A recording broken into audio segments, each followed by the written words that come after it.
I'm here today with Gina Harmer from Space for You Coaching, and Gina is kicking off our wellbeing month. So the whole idea of this for me was, we need to look after ourselves, and if we're healthy and feeling good, then we're going to have a better business because we're going to have a better mindset. We're going to be healthier. We're going to be spending more time in our business. We're not going to be poorly and taking time off sick. So I've spent the month, or we're spending the month with lots of different speakers, and Gina is here today to kick it off. So welcome, Gina. How are you? Hello, I'm good, thank you. Good. Was that a cat that's just come through the door or something? Just my chair.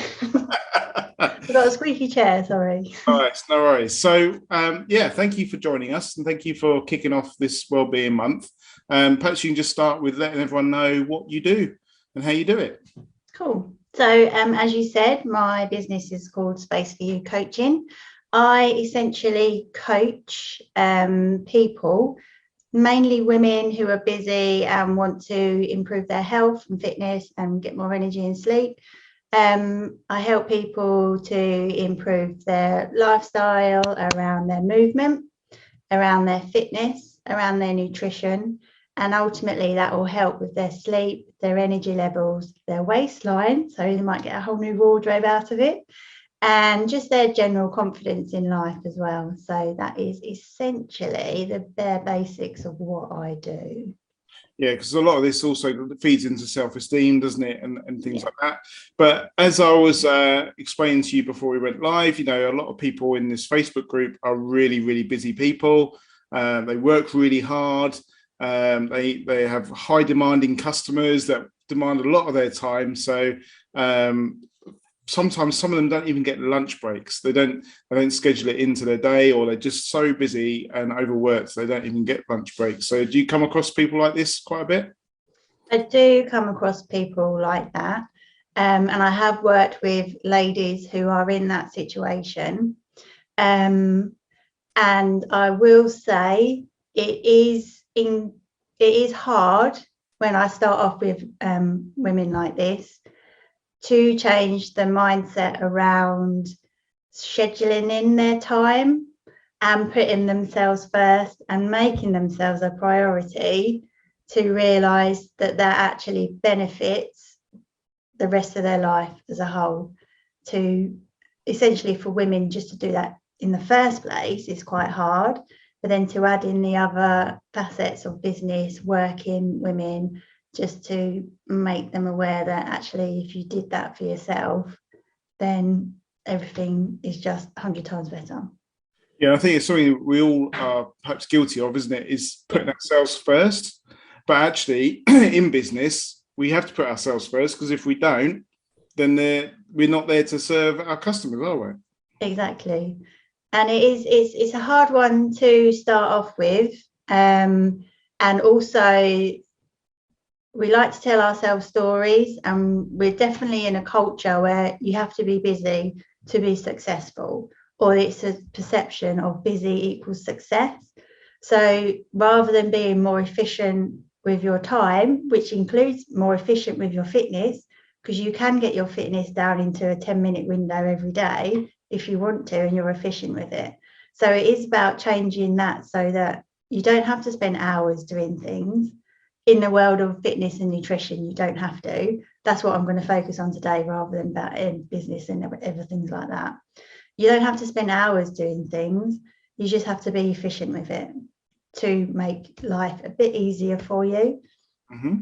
And I'm like we discussed again, I'm guilty of this. And sometimes it is just the doing it once and getting over that mental hurdle of going for a run, and actually once you've done it and then you carry on doing it, it makes it so much easier, doesn't it? And you think, it's going to leave me really tired, I'm going to be knackered if I go and do some exercise, but actually it gives you that energy, doesn't it? It does give you that energy. And I know from experience that the first few times you do it, you've got the resistance towards doing the exercise, because you're like, I don't want to do it. It's going to be so painful. I'm going to be so tired afterwards. I'm going to be lethargic. I don't have the time to do it as well. I've been in that mindset before. I've got to do this, got to do that. I don't have time for that. But I know once I've got over the first few sessions of doing things, then that's it. My energy levels are higher. I'm happier. Basically, what I say to people is I'm buzzing off my tits. Sorry.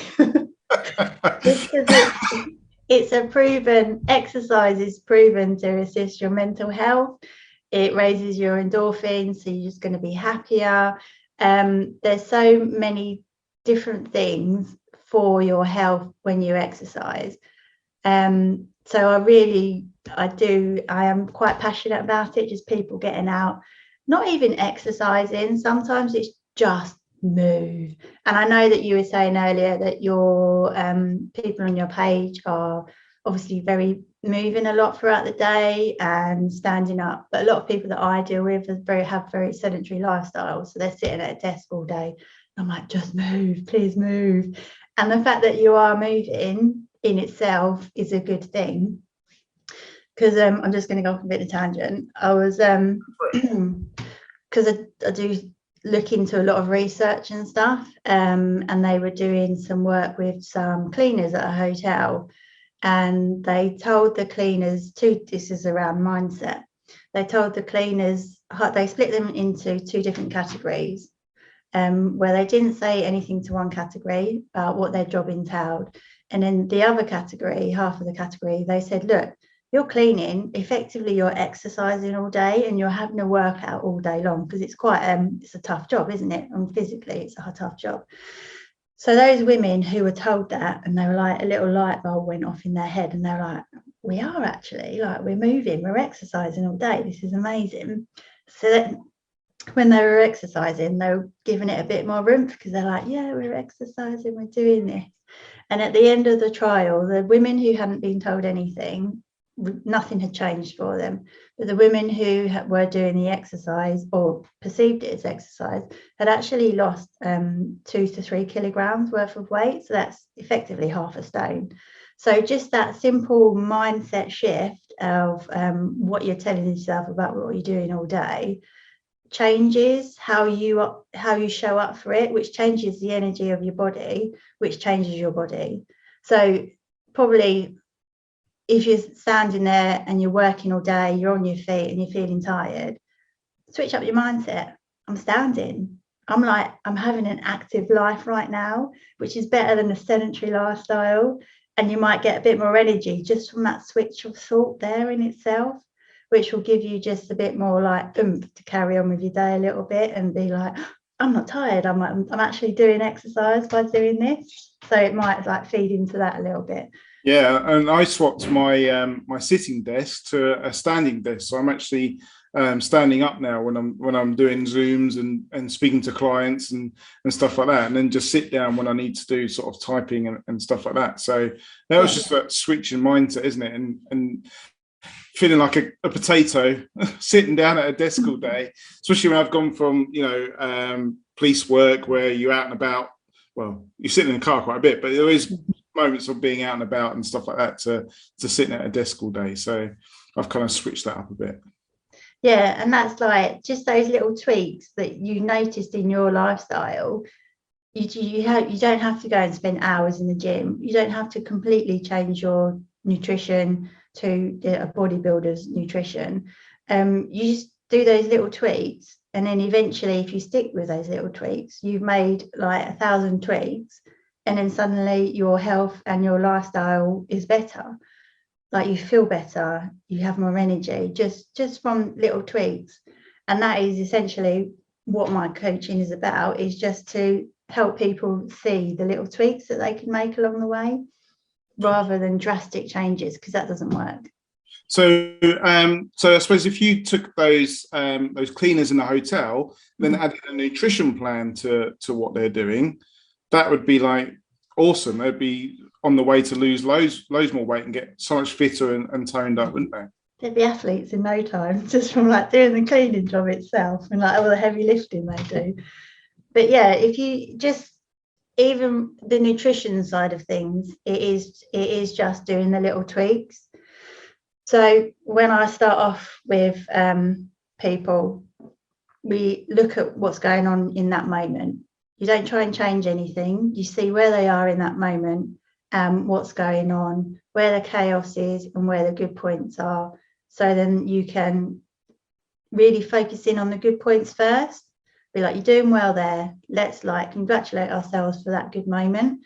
And then you look at one chaotic point for that week and you don't worry about anything else. Nothing else changes. So then you're just doing things slowly.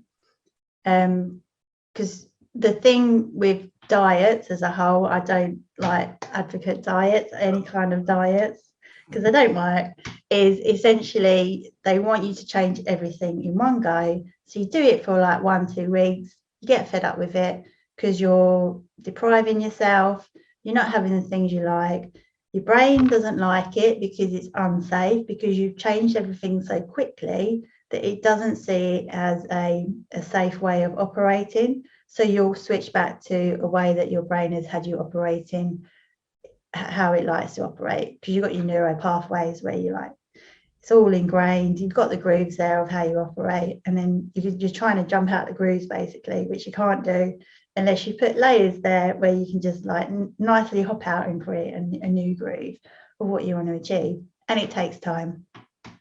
And one of the things which people don't like is that it takes time. I actually had a coaching call before this, and we were discussing how long it takes to break a habit. And I looked it up and it was something like 66 days on average to break a habit. So if you've got a really strong ingrained habit, and it could be like going to get that coffee on the way to work every day, that's a habit. You know, we could also lead to withdrawals as well because of the caffeine, but you potentially might have to do that, you know, stop doing that for like 66 days to stop it completely. Yeah, exactly. Even with the coffee to work, you can simplify it. So say you're going to have the coffee on your way to work and you're having one of those extravagant like latte with the caramel, I don't know what they are, then you know, basically you're having a dessert for first thing in the morning rather than a coffee. If you were doing that, then I'd be like, switch it up, so you're just having a latte, switch it up, so you're just having a semi-skim latte, switch it up, so you're just having a black coffee. And then I'd be like, switch it up. One day you have the coffee, the next day you don't have the coffee, then you have the coffee, then no coffee. And then like you just, so it's so slow that you just don't realize that you're getting rid of that coffee. And put the money in a jar that you should be spending. Exactly. Little bonus there. Be like, well, what do you want to spend that money on? What's going to be your treat? And everyone's like, chocolate. And I'm like, no. No, definitely. But it is a habit, and I recognize that habit. And I suppose some of us have different personalities, maybe an addictive personality or a bit habitual person. I don't know if that's a word, but you get into those habits. And I noticed it like going to the petrol station. That is like danger territory for me, because you've got the coffee machines inside, you've got food inside.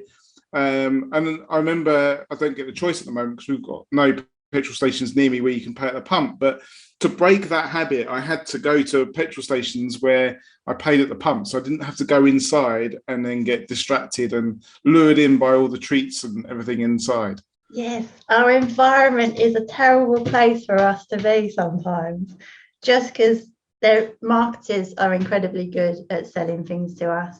Like, what is it in one of the supermarkets? They'd waft the smell of freshly baked bread around just so you'd go and buy the bread. So it is, but it works because we are humans and we have our desires and we're run by different things. So smell, if we smell it, we're like, oh, I want it now. So then you go and get it. Rather than being like, I smell it, I want it. Actually, hang on a minute. You don't need it. So it's catching yourselves in those moments, which is really good for you, that you were aware of that you were doing. The petrol stations were a bit of a downfall for you. So you were like, some people aren't even aware of these things that are happening. I had one client and she was basically doing the same thing as you. She wasn't really eating during the day, and she was just ravenous. She'd get to lunchtime, she'd go and get petrol, and then rather than picking up a better option, she was just smashing like these jam tarts. I love jam tarts, they are nice, but for lunch I wouldn't really recommend them. They're not going to do you any favors in the long run throughout the day. So we were just talking about it. She was like, I don't even really remember eating them jam tarts, because she sat in the car and she just shoved them in. And she just said, I don't really remember eating them. And I was like, well, did you enjoy them? She's like, I don't know. No, it's a habit, isn't it? There's no Yeah. satisfaction, no contentment. It's just, that's what I do. Yeah. Whereas if she'd had, I don't know, something a bit healthier in a petrol station, which probably isn't that easy to find, it would have had the same effect, because she wouldn't have remembered eating it. She was just fulfilling that hunger that she had. So sometimes it is just about little choices along the way as well.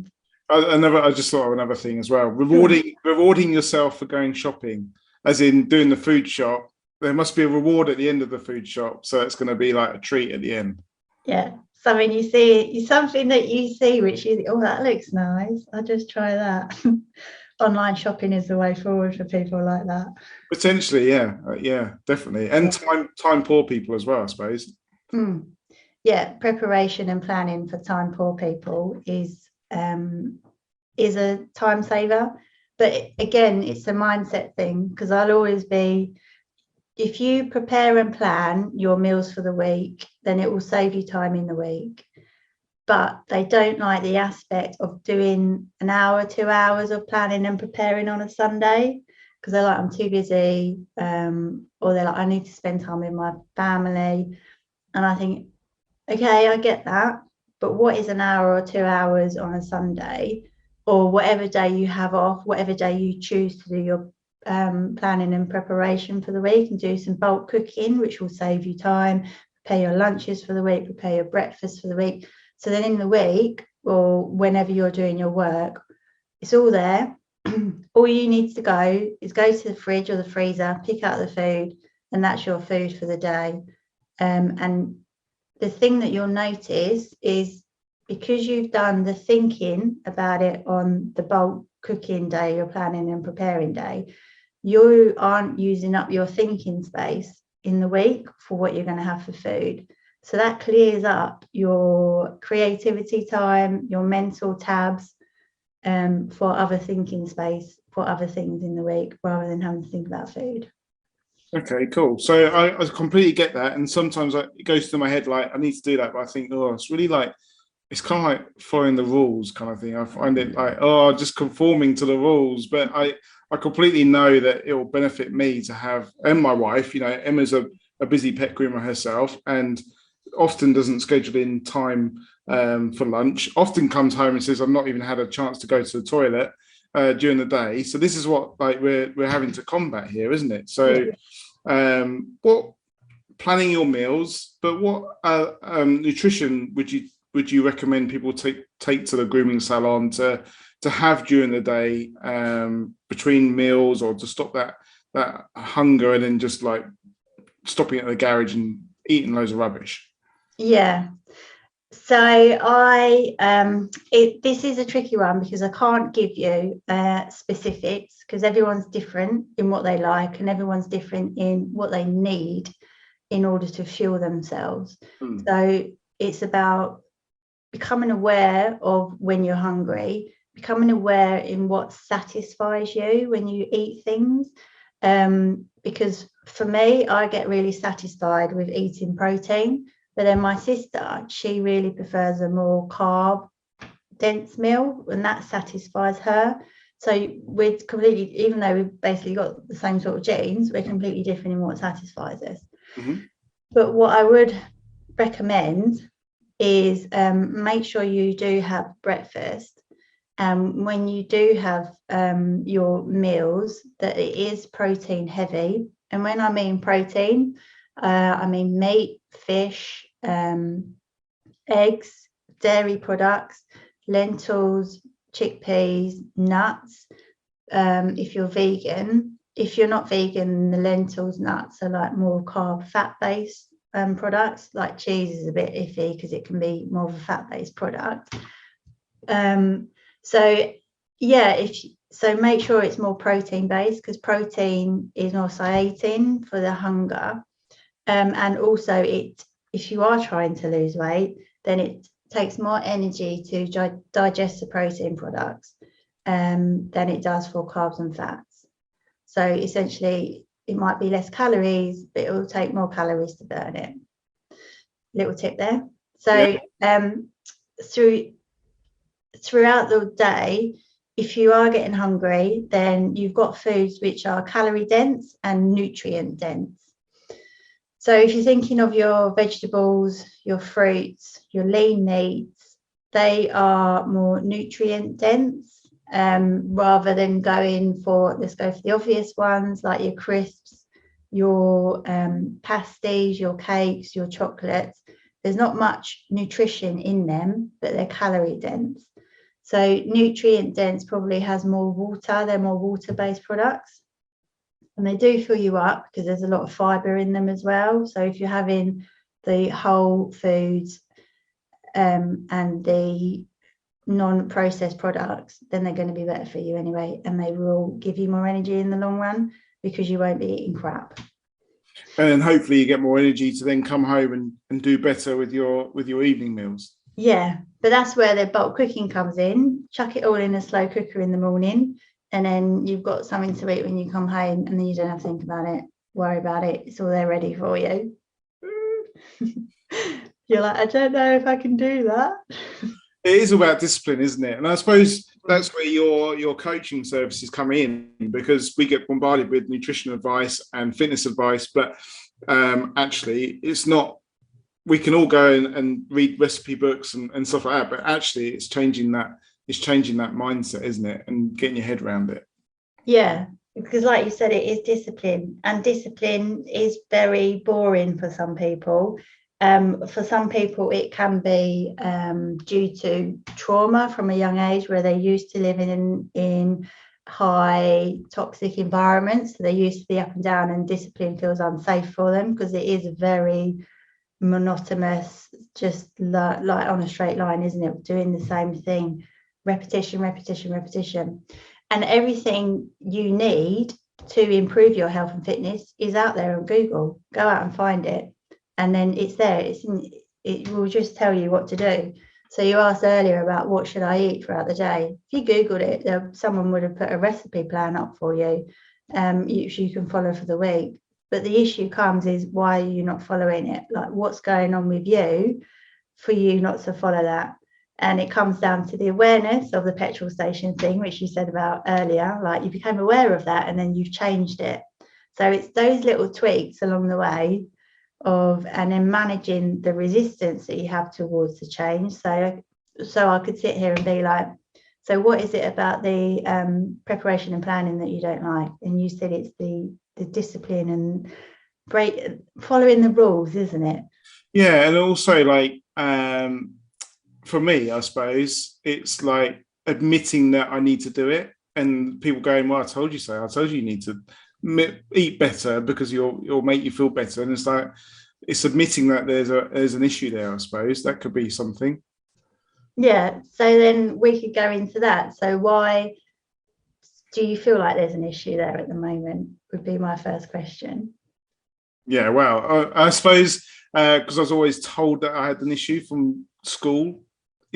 42 years old, and you still harper back to being at school and what goes on and what you were told and bullied about. Yeah, everything comes from childhood. Most traumas are childhood based anyway. So like, we always have to regress back to our childhood and figure out because that's where you learn what your labels are that you're going to give yourself, and that's what's running in your subconscious as to what you're thinking about and when and why and how you're going to do things. And then as soon as you can identify it, which is a good thing that you have, because you're like, I'm still running off an old story that was told to me when I was younger, then we can be like, does it matter now? Like, and you're like, yes, it does, because I don't want anyone to be proven right. So then we could work on that with you and be like, okay, let's do a few little things where you go out and test the water as like proving someone else right, and then see how you feel, and then be like, did you die? No. So let's change it. And what other mindset traps do you come across when you're dealing with the clients? Motivation is a big one for people. They're like, I'm just not motivated. And I'm like, well, you won't be. You'll never be motivated. Like, no one is motivated. Motivation is a thing which is like, it's an emotion. Emotions come and go. So you'll be sitting there and you'll be like, oh, I want to go for a run. 10 seconds later, you'll be like, oh, I don't want to go for a run now. Can't bother. So it is, the motivation comes after action. So you have to do the action, which is going for a run, and then you're motivated because you're buzzing off your tits from the run. So you're like, I want to go again. So motivation comes from action, basically, from the feeling that you get from the action, and then that motivates you. So there's no, you will never be motivated. You just got to go out and do it. And do you work on, sorry, go on. Sorry, no, go on. Yeah. You work on like goal setting. So some people like no carbs before marbs, that sort of thing. And they have like this, they're going on holiday and they have this picture of what they want to look like or feel like. So do you work on sort of goal setting? Do people struggle when they have no goals about what, what they want or how they want to look? Yeah. So essentially, that was sort of like what I was going to go into next, actually, is you need to figure out your why. So the motivation comes from your why, and your action comes from like why you want to do this. So I could sit here and we could make goals. So I could say to you, okay, how much weight do you want to lose, Bill? Well, I don't know. 3 stone? Yeah. So I'd be like, hey, you want to lose 3 stone? So I'd be like, let's work out to 1 kilogram a week. So that's 2 pounds a week, which is a healthy weight loss. Like 1 to 2 pounds a week is a healthy weight loss. Lose anything more, you're going to be losing muscle mass, which you don't want to do. So then we would work it backwards and then see how long it would take you to lose that weight over that period of time. So that would be one goal, which is fine because it's tangible. You can see it, you can feel it, it can be measured, which is what we call SMART goals. So it's specific, it's measurable, it's attainable, it's realistic, and there's a time base on it. The ones which are important for the health, fitness, and nutrition, which will keep you going, is okay, so you want to lose the weight. Why do you want to lose the weight? Because I hate summer. Why do you hate summer? Because of that, yeah. Because I can't wear hoodies. I don't like the shape of my body, that sort of thing. Okay, so if we think about, say you want to move away from that feeling that you have, so then we move in. So what feeling do you want to have for summer? The feeling of being, happy going out and not worrying about what I'm wearing. Yeah. So if you tap into that a bit more, like normally I'd go into that a lot more with you just to really like get the feeling out of you. But if you can just sit there for the moment of that thought that you had when you'd be happy going out, that would be your goal for you. Every time we'd be like tapping into that feeling for you to keep you motivated, to keep you on track, to keep you going. Because it's easy just to revert back. Oh, I tried it, it didn't work, but you've got to give it the time to see the initial results, to change those habits. And it does take time before you see results sometimes because you're just constantly working with the resistance. So you've got to tap into your goals and your why, which most of the time is the feeling behind it. So, for example, for women, it could, most of the time, it's like, I want to lose some weight. Okay, cool. Why do you want to lose weight? I want to feel comfortable in my clothes again. Okay, cool. Why is that important to you? Well, I just want to be confident and sexy again, things like that. And it's like, well, how does that confident and sexy feel in your mind? Like, because different feelings have different feelings for different people. So it's quite, so you've really sort of got to go down a few levels to get to that point of feeling. And that is your reason why and your goal there in itself. So you could do an exercise of, say, after this session, you want to think about your weight loss journey. Like, why do I want to do it? So your first question is, why do I want to lose weight? And then you say it, and you're like, well, why do I want to do that? And then you say that. It's called the 5 whys. So you just keep asking yourself why. Basically, you turn into a little 5-year-old child who keeps asking yourself why. Why, and just keep drilling down. Yeah, keep drilling down until you really are at the core reason of why you want to do it. And what do you do? Do you write those whys down? Do you write that core reason? Do you work on like vision boards or anything like that to sort of help people visualize what they want and how to get there? Yeah, so for me, it's about there's a written exercise that we do, which you'd keep, and then you'd sit there and you'd visualize it. So shut your eyes, get into the feeling, a few deep breaths, sort of a meditative state. And then it's just about asking the question again every week. So why are you here? What are you doing? Remember where you want to get to. Just sort of repeating it. So it's really, so when you're in your daily life, you've done your exercise, but then it just keeps popping up. This is why I'm doing this. This is why I'm doing this. This is why I'm doing this. So then it is just on a cycle rather than any other thoughts. You're just like, I'm doing this because of this. I'm going to keep going. It's a reprogramming of the brain, isn't it? Yeah, which is basically everything in life is a reprogramming of the brain. Yeah. And I suppose, I mean, a lot of like pet grooming is really physical. So I suppose if we're carrying a bit more weight, that can add extra strain to our muscles and our joints and our limbs. So part of the why for some people might be, or may should be, is if you're self-employed and you're the business, then that's a really good reason to stay healthy, because that's paying your bills as well, isn't it? Yeah. Well, yeah, essentially you want to keep, I think we undervalue our health and fitness because our body works for us at the moment. The majority of people you work with, the majority of people I see, our body works. You might have a couple of ailments, but that's when you've got to think your body doesn't really show up any issues until it shows up the issue, does it? So, and we don't really have a good healthcare system where they do yearly checks on us just to see if there's anything lurking in the background. So I do think it's important that we do look after ourselves to the best of our abilities, and it is all out there for us to see, so that we can make sure that we keep running. We're not a strain on our families when we get ill. We're not a strain on business. You're not going to lose business by being unable to work. And then you're not a strain on the National Health Service and all that sort of stuff. So it is important that you do look after yourself so you can keep going. But for you doing the business that you do, I would imagine there's quite a lot of heavy lifting. And there's probably, so for me personally, if I was to work with you, I would start off with making sure that your lifting technique was good, so you weren't pulling any muscles. I'd also do more strength training with you rather than cardio, because if you're up and moving all day, then your cardio not so important, but your strength is, because once you hit 30, you start to lose your muscle mass, so you become weaker. So the strength training is really important to keep your muscle mass up. It's also incredibly important for women when they go through their menopause, because our bones get weaker through the menopause. So the resistance training will help keep the bones stronger. It's called like weight loading, keeps the bones stronger anyway.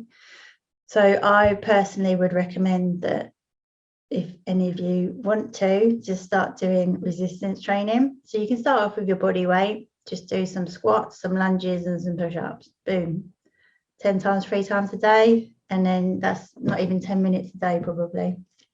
Yeah, and there's a lot, like you said, there is a lot of lifting. We do have tables that go down, but quite often there's lifting dogs into baths and things like that. There's a lot of repetitive as well, repetitive movements with like using clippers and then obviously scissors with the hands and wrists, and then holding on to, sometimes some animals need a bit of help in holding on to them. So again, they're like pulling you around and stuff like that. Yeah, so with that in mind as well, I really would recommend some sort of mobility and stretching just to keep you supple and in a good moving sort of way. I really do love yoga, but that's my personal opinion. But there's loads of stuff out there for mobility or range of movement, things, bits and pieces, but yoga is pretty good.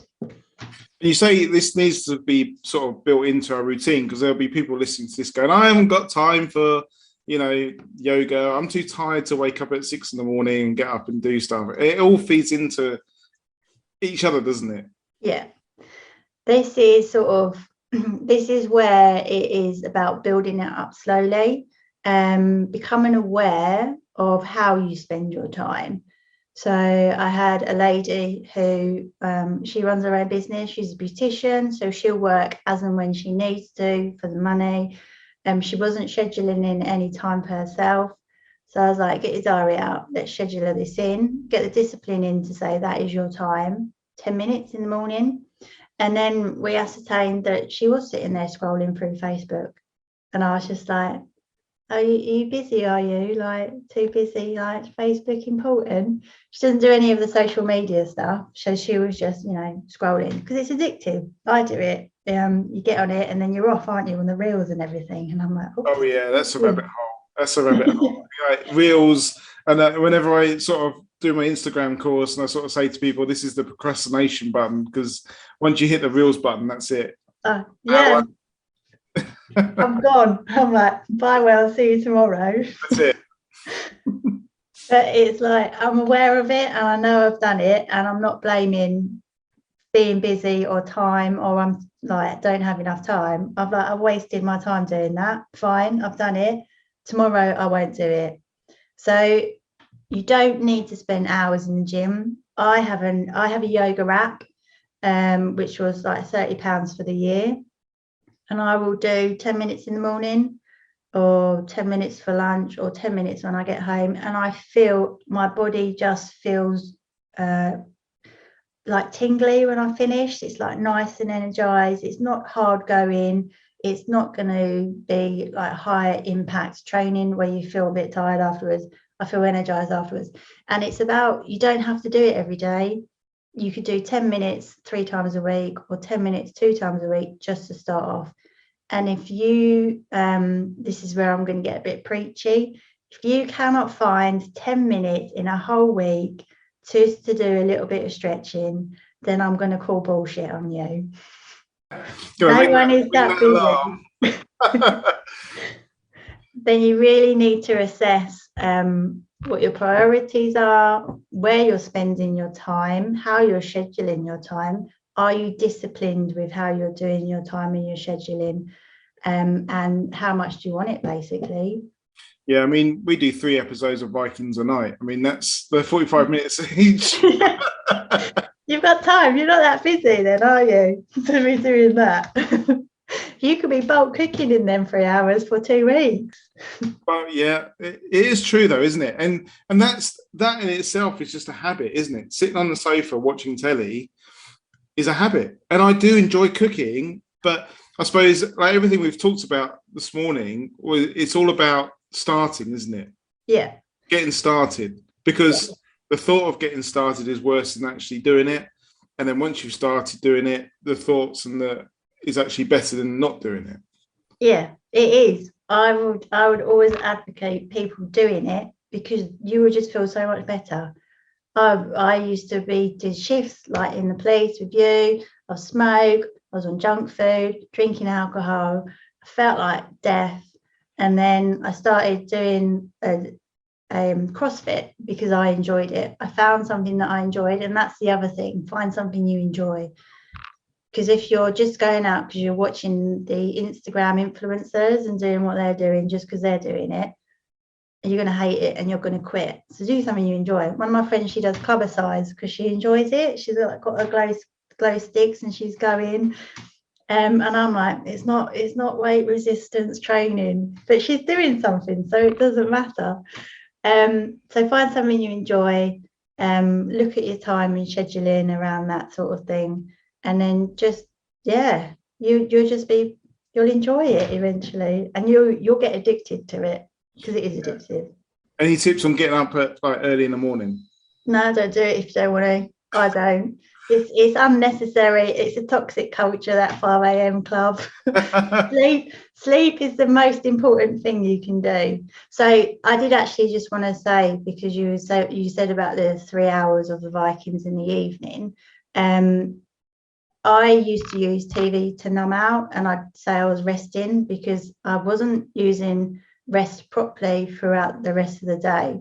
So there's a podcast which is a lady on Goop, I can't remember the name of it. Sorry, I'm not prepared enough to bring it up. But she says that there's 7 types of rest that you need: sleep, like active recovery rest from exercise, creativity rest, noise rest, stimulation rest, and some other bits of rest. I'll find it and send it to you. You can put it on the group. But there's loads of different types of rest that we need in order to recharge. And I was just like, rest is important too. You shouldn't be on the go constantly. You do need to rest, but you need to make sure you're getting the right type of rest. Yeah, definitely. TV is like an excuse to like switch off, but are you switching off because you're probably watching telly and looking at Facebook at the same time? So TV can be quite stimulating, because sometimes I'll sit there watching like some action-packed movie and my body's just like completely tense, and I'm like, I'm not relaxed right now. No, I remember I was watching some police drama series, and it was something to do around the firearms unit, and Emma looked across at me, and I must have been like, my heart must have been beating out of my chest, and Emma was like, we don't have to watch this, you know. You can just turn it off, because obviously it's not very relaxing, because you're like there doing it, big part of it. So it's like taking you back. Yeah, just turn it off. So it's all about habits, isn't it? I think is the sort of main message, and building better habits, and getting rid of bad habits that we've got. And one bad habit, I suppose, which I always have, is not taking lunch to work with me, and relying on buying stuff, but actually building the better habit in of doing like weekly cooking, getting organized, and you'll start to see the rewards down the line, won't you? Yeah, it is a patience thing, because it takes time. There's no quick fix in any of this, and they're lifestyle changes. So don't do it for a week and expect to drop a stone. Don't do it in a week and expect to feel amazing. Do it for a good 3 to 6 months, and then you'll notice how you're feeling different, and to really get them ingrained. Also, I don't really like saying bad habits or good habits. I think it's, does that habit serve you? Is that habit doing for you what you want it to do? And if it's a no, then change it. And how do you keep your clients accountable? They see me. So initially, when they come to me, I am just basically an accountability tool, because like I said earlier, everything is out there for you. I will challenge you in the things that you say to me. I will like, do you believe that? Is that true? Like, what is actually going on here? People don't like that, because people don't really like to have a mirror thrown back at them of like, they're not doing the job, that they're not being who they think they are being. So I'm showing them who they actually are, so then you can change it.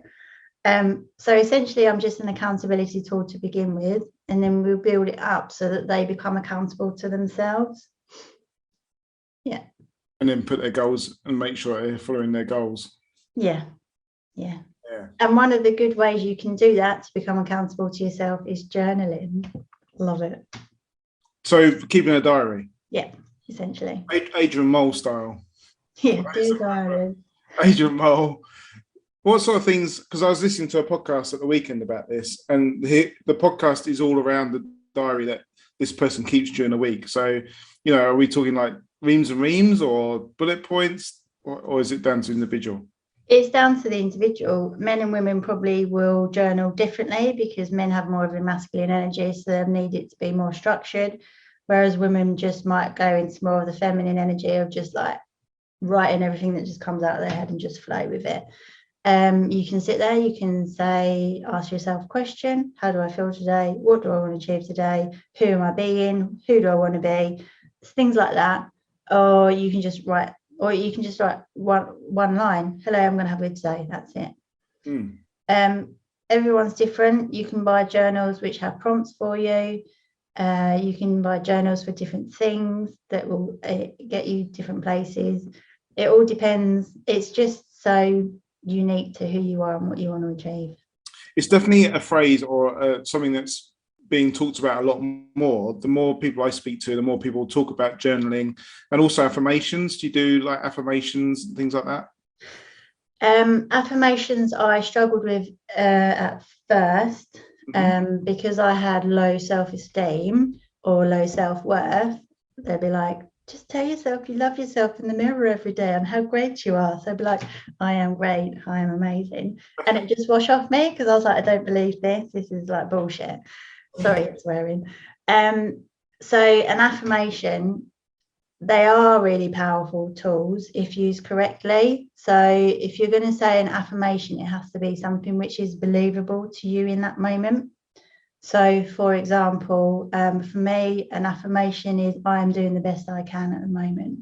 So I don't beat myself up all day because you've got your inner critic, haven't you, who's just like basically your bully. Yeah. So that's one of my affirmations. Another affirmation is look for the good. So I'm always looking for the good that I'm doing rather than looking for the negative. So I know it's not like an affirmation of how amazing I am, but it's just an affirmation of like look for the good, like just reminding myself, just keep positive type thing. So yeah, they're good, they're powerful, used in the right way. Yeah, don't beat yourself up. Yeah. Cool. So I mean, we do that in a way in our groups, is we look for wins and we share our wins. So it's kind of a looking for the good in what we've done. Yes. Sure. Yes. I like that, but I also think looking for the resistance is good too. That's where the growth happens, in the resistance. So how do I look at the resistance within myself then? So you've already sort of doing it yourself. So if I said to you, I gave you a challenge for the week. For example, we were going to put you on, we've gone through your food diary and everything, we're going to put you on 1,800 calories for the week, and you didn't achieve that goal. So then we'd be like, okay, why didn't you achieve it? And you'd be like, well, I didn't like it. So that would be your resistance. So we'd be like, well, why didn't you like that goal? What is it about that you didn't like? Another example would be, we set you an exercise goal for the week of going out for a run twice a week, which is achievable because you watch the Vikings for 3 hours every night. We've already done the SMART goals of achievability, yeah? So then you'd be like, oh, it was raining. Oh, I didn't have time. Oh, my gym gear was in the wash. All like bullshit reasons because, you know, no such thing as bad weather, just bad clothing, yeah? So then we'd be like, okay, so you've told me some reasons here. So why couldn't you go out in the rain? What was it about the rain that you didn't like? And then we'd get into like, well, I just didn't want to go for a run. Okay, why didn't you want to go for a run? Those sort of resistance. And you can feel it in yourself, like, you know, when you don't want to do something, that's a resistance to doing something. Like when you said earlier, you don't want to do the preparation and planning because you feel like you're following the rules. That's a resistance there in itself. Like, okay, why don't you want to follow the rules? You'll be proud of me because last week I had a cough and I could have said no to PT, but instead I just said, well, instead of doing like running, let's do, and we did some yoga. So yeah, stretching and stuff like that. So I could have made an excuse. I had the resistance there, but instead I asked if we could change it up instead. Yeah, and that's amazing. That's so much growth in itself. Of like, I still want to show up for myself, but I physically can't do that thing. But can we do something else? Because it's always adaptable. Excellent. Yeah. Well, it's been very insightful, and I'm sure the listeners have found out a lot about me as well. Yeah, sorry. It's always good to have examples. Yeah, and you know, you've got to be open and honest to grow, haven't you? And I'm more than happy to be open and honest if it's going to help other people, and maybe it will help me as well in the future. So, how do people get hold of you? How do they find you and your services? I am on Facebook under Gina Harmer. I am on LinkedIn as well under Gina Harmer.